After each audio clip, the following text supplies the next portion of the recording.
Welcome to Chillin' 101. We hope this video helps. You start by making sure WhatsApp and iOS are updated so emojis render correctly. Once done, open any chat and tap the text field. That brings up the keyboard. Now switch to the emoji view by tapping the globe or emoji icon at the lower left. You're not just picking pictures. This keyboard organizes emoji into categories so you can reach the right mood fast.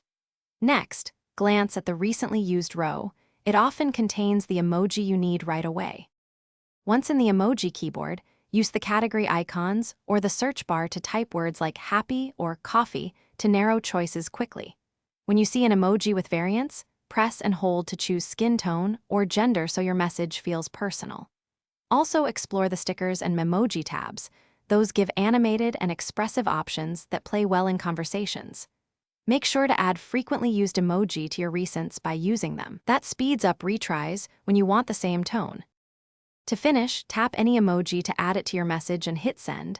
You can combine multiple emoji or mix them with text for nuance. To react, long press a received message and choose an emoji reaction, handy for quick replies. If an emoji looks blank or shows as a box, make sure both iOS and WhatsApp are updated. If problems persist, reinstall WhatsApp or reset the keyboard in settings. One key troubleshooting tip: toggling the emoji.